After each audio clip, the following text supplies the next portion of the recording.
여러분 반갑습니다. 베롤라이프 김보근의 연금절세 Q&A 코너입니다. 자, 이번 시간 질문사항은요, ISA 계좌 연금저축 어떠한 것을 먼저 가입해야 될지 아마 많은 분들이 고민하고 있을 텐데요. ISA 계좌 연금저축 어떠한 상품 먼저 선택해야 되는지 그 선택 기준에 대한 부분들 이번 시간 영상 통해서 같이 한번 살펴보도록 하겠고요. 자, 그리고 김봉군의 연금절세 Q&A 코너에서는 여러분들 연금절세 관련돼서 궁금사항들 많이 있으실 텐데 질문 남겨주시면 이렇게 영상 통해서 답변을 전달 드리고 있습니다. 많은 관심과 참여 부탁드립니다. 자, 먼저 첫 번째 ISA 계좌 연금저축. 자, 그리고 우리가 최소한 어떠한 상품을 선택해야 되는지 그 기준에 있어서는 그래도 가입기간이 일단 중요한 것 같습니다. 따라서 ISA 계좌의 경우는 최소 가입기간은 3년이고요. 그 다음에 연금저축의 경우는 일단 5년 정도는 가입을 해야 됩니다. 다만 최소 가입기간이 있다 보니까 묶이는 거 아니야 이렇게 생각할 수는 있는데 일단은 두 상품 모두 다 중도 인출 기능은 존재하고 있습니다.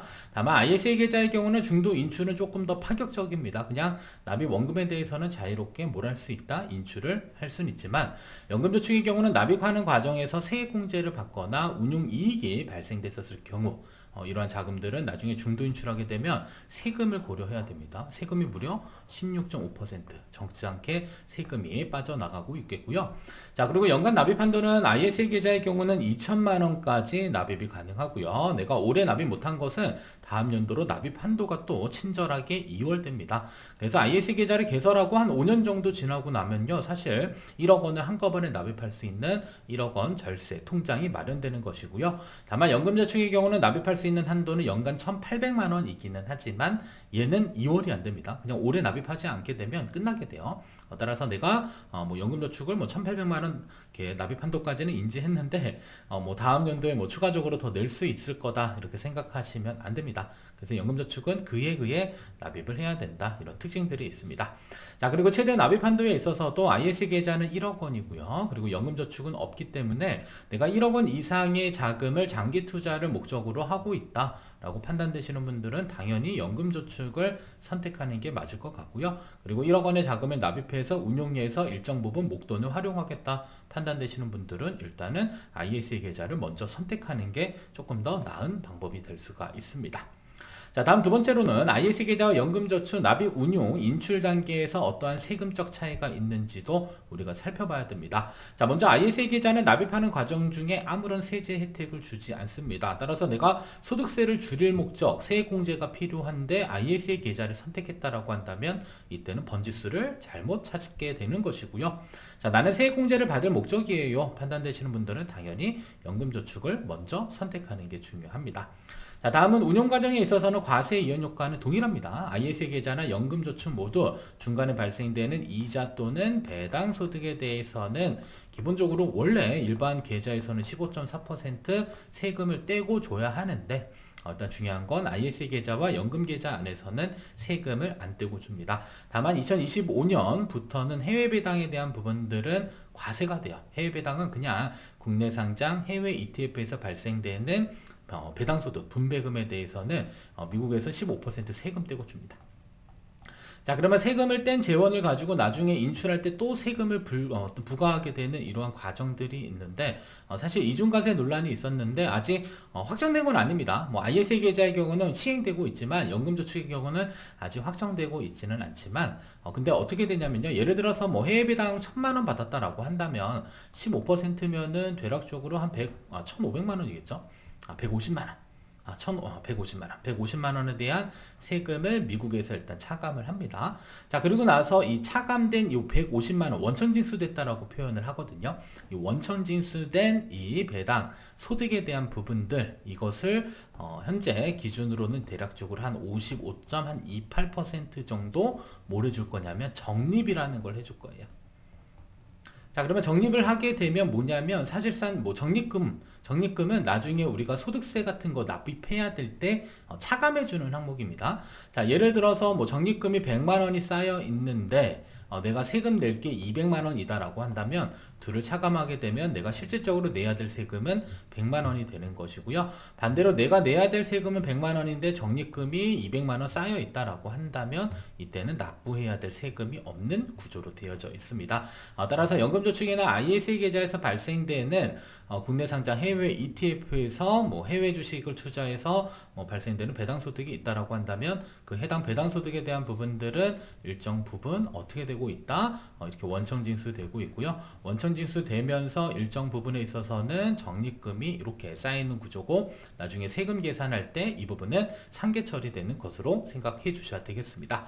자, 다음은 인출 과정에 있어서 ISA 계좌 일단 비과세 200만원 또는 400만원 한도로 비과세 혜택을 주고 있고요. 그리고 비과세 한도가 초과해서 발생되는 이익이다 라고 한다면 9.9%의 세율로 분리과세 처리를 해주고 있습니다. 자, 그리고 연금저축의 경우는 일단 결과적으로는 나중에 인출할 때 연금소득세가 과세되는 재원이고요. 연금소득세율은 크게는 5.5%, 적게는 3.3%의 낮은 세율로 부과되고 있습니다.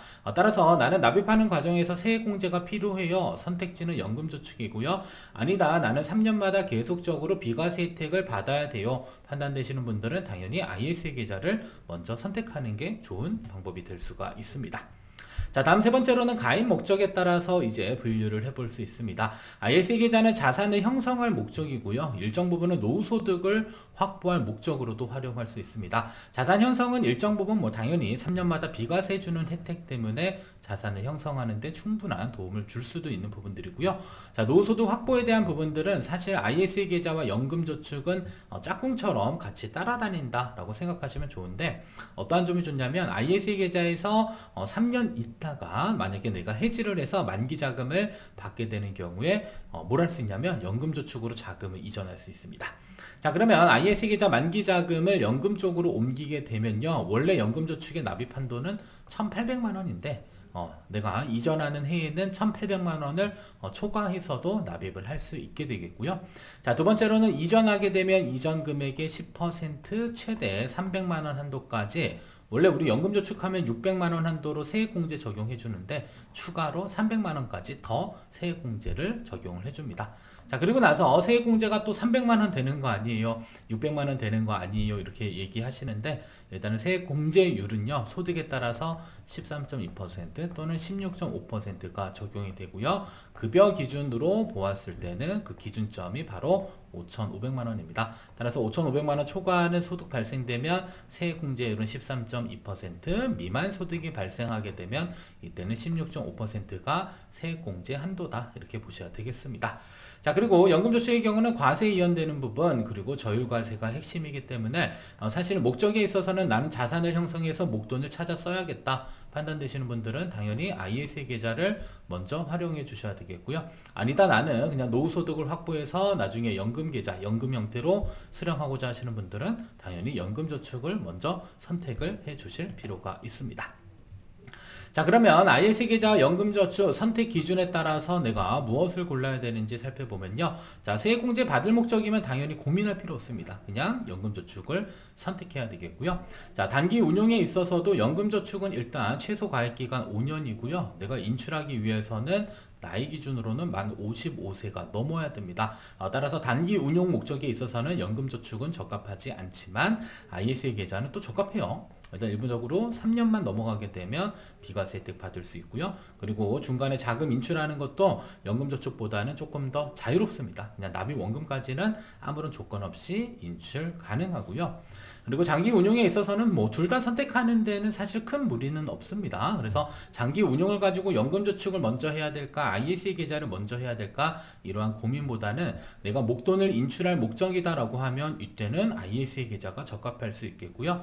그리고 내가 세액공제를 받을 목적에서 장기 투자를 하면서 분할 인출하고자 하시는 분들께서는 당연히 연금저축을 선택하는 게 더 나은 방법이 될 수 있음을 꼭 기억해 주시면 되겠습니다. 자, 결론입니다. 자, 목적에 맞게 선택하는 게 중요한데요. 그 중에서도 가장 큰 혜택을 보면 당연히 연금저축의 경우는 세액공제가 필요한 경우에 선택할 수 있는 기준이 될 수 있겠고요. 그 다음에 ISA 계좌는 목돈을 마련할 목적으로 활용을 해 주실 필요가 있습니다.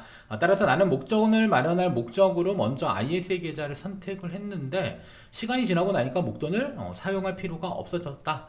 이때는 당연히 어디로 옮기면 될까요? 연금저축으로 이전해서 또다시 장기 투자를 해야 될 필요들도 있습니다. 따라서 우리가 ISA 계좌와 연금저축을 활용하는 가장 좋은 꿀팁은 ISA 계좌에서 납입 한도만큼 일단 납입해서 운용을 해요. 자, 그리고 나서 목돈 인출이 필요하면 뭐 해지해서 비과세 혜택 보면 되는 거고요.